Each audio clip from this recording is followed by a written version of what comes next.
According to the United Nations, the world is warming faster than ever in recorded history. Human emissions of heat-trapping gases have already warmed the climate by nearly 1.1 degrees Celsius since pre-industrial times, with a global average temperature expected to reach or exceed 1.5 degrees Celsius within the next few decades. These changes will affect all regions of Earth, but with varying implications by geography. In this segment, we will explore some of the ways climate change will and is impacting us. So what exactly do we mean by climate change? Climate change refers to the long-term shift in Earth's weather patterns that define local, regional, and global climates. It has negative impact on the environment, society, and economy, and is currently characterized by rising temperatures, melting glaciers, and rising sea levels. How is climate change impacting lives? Sea levels have already increased by 0.2 meters since the late 19th century and are projected to rise further by 0.28 to 0.61 meters by the end of this century, leading to flooding and displacement of millions of people. Some small island nations are likely to be underwater in the near future. Climate change also intensifies extreme weather events like heat waves, droughts, and hurricanes, causing crop failures, water shortages, and infrastructure damage. Around the world, we have witnessed an increase in heat-related illnesses and death, respiratory problems, waterborne illnesses, hunger, and mental health issues. According to the United Nations Framework Convention on Climate Change, large areas of Ethiopia, Somalia, and Kenya are in the grip of a severe drought, accelerating malnutrition and the loss of animal species and habitats. More than 13 million people across Ethiopia, Kenya, and Somalia face severe hunger as the driest conditions in decades spread a devastating drought across the Horn of Africa.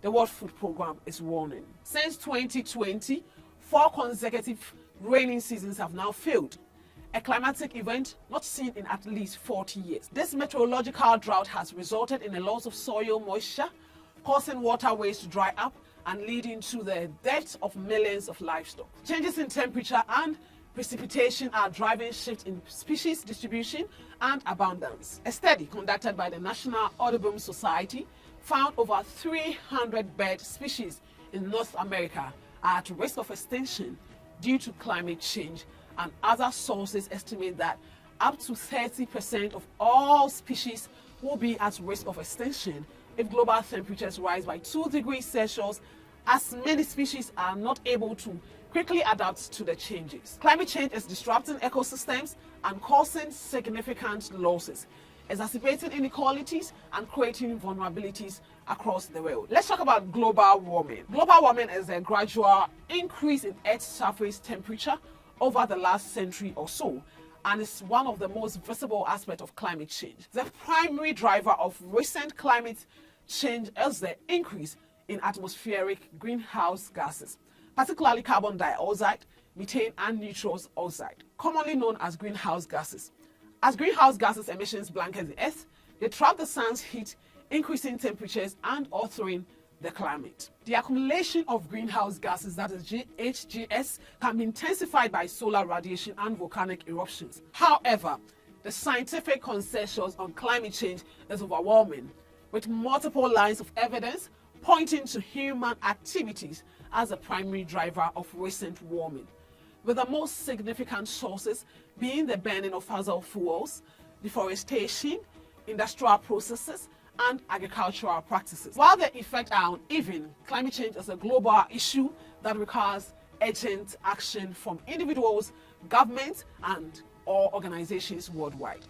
Countries with higher emissions and higher economic capacities are often seen as having a greater responsibility to initiate significant changes. Data shows current warming levels are attributable to industrialization and economic growth in these countries. This includes major industrialized nations like the United States and China. Given the severity of the climate emergency, climate activists and scholars have emphasized some potential approaches, though there is a broad spectrum of approaches and priorities within the climate movement. Some recommendations include the need to reduce greenhouse gas emissions and transition to renewable energy sources, such as solar, wind, hydro, and geothermal power. Secondly, stricter regulations on industrial emissions, encouraging energy efficiency, sustainable transportation solutions, and electric vehicle adoption. Protecting and restoring forests to preserve carbon sinks and biodiversity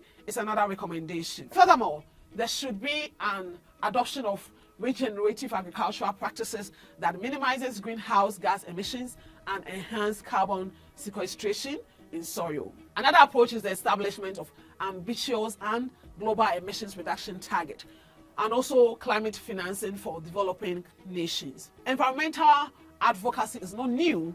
Indigenous communities have been vocal and active in their protection of local ecosystems for centuries. However, the sense of urgency is now higher than ever as more stakeholders realize that solving the climate crisis necessitates swift social and technological transformations at rates not previously documented. Ensuring a just transition to a low-carbon economy requires careful consideration of the potential impact on vulnerable communities and workers in carbon-intensive industry. Here are some strategies that can help address these concerns. 1. Implementing robust social safety net and support mechanisms is crucial to protect vulnerable communities and workers during the transition. This can include provisions of income support, job retraining, community development, and access to health care and education. 2. Engaging and involving affected communities, workers, and unions in decision-making processes can help ensure their concerns and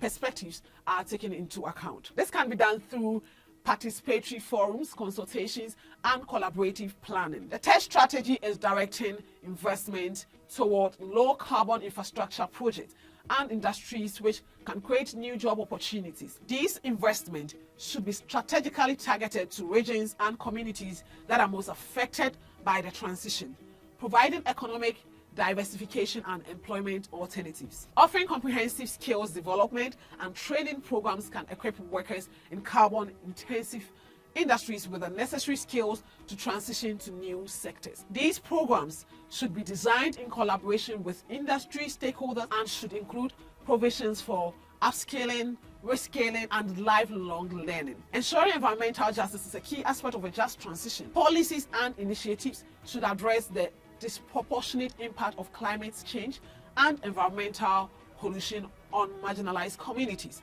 aiming for equitable distribution of environmental benefits and burdens. Also, facilitating knowledge sharing and learning among different stakeholders, including governments, communities, and industry, can promote best practices and effective strategies for a just transition. This can involve sharing case studies, conducting evaluations, and creating platforms for collaboration and knowledge exchange. Individual actions can play a significant role in addressing climate change.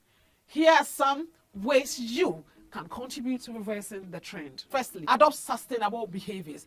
That is, conserve energy, eat less meat, reduce and recycle your waste, and choose low-carbon transportation options. These actions directly contribute to mitigating climate change by reducing personal carbon footprints. Also, be more intentional about your purchasing behavior. Individuals can influence markets by increasing demand for sustainable products and services. Businesses will adopt eco-friendly practices and reduce their carbon emissions if their customers demand it. Educate yourself and raise awareness within your networks.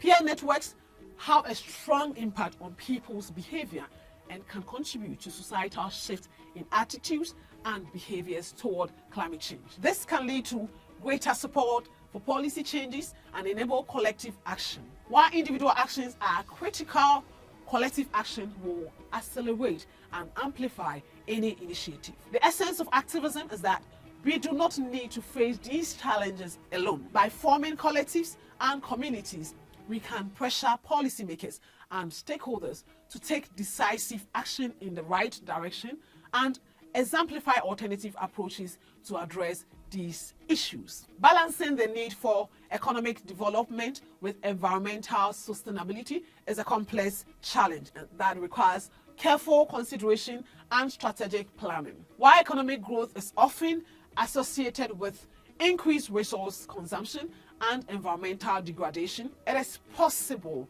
to achieve a harmonious relationship between the two by adopting sustainable development practices. One approach is to explicitly integrate sustainability lens into economic activities and policies. This can include implementing green technologies such as renewable energy sources and energy efficient processes which minimize environmental impacts and ecological footprints while promoting economic growth. This can look like using biodegradable products or using less water in production. Another approach is promoting circular economy principles. The concept of a circular economy focuses on minimizing waste and maximizing resource efficiency. It entails shifting from a linear take me, dispose me model to one that prioritizes recycling, reuse, and regeneration of materials. By implementing circular economy principles, economic growth can be decoupled from resource consumption and environmental degradation, leading to more sustainable development. Developing green infrastructure such as sustainable transportation systems, green buildings, and ecological restoration projects are also critical to sustainable economic growth. For example, investment in renewable energy infrastructure can create jobs, stimulate economic activity, and reduce greenhouse gas emissions. Similarly, investing in sustainable transportation like electric vehicles can enhance mobility, reduce air pollution, and improve public health. These examples demonstrate how strategic investments in green infrastructure can generate economic benefits while simultaneously promoting environmental sustainability. Government also play a crucial role through the enactment and enforcement of regulations and incentives. By establishing and enforcing environmental standards such as emission limit and population controls, governments can ensure that economic activities operate within environmentally acceptable boundaries. Additionally, providing incentives such as tax breaks or grants for businesses and individuals to adopt sustainable practices can encourage the integration of environmental considerations into economic decision making. These regulatory and incentive frameworks create a favorable environment for economic growth while protecting the environment. Are you ready and willing to make the necessary lifestyle changes and demand sustainable policies?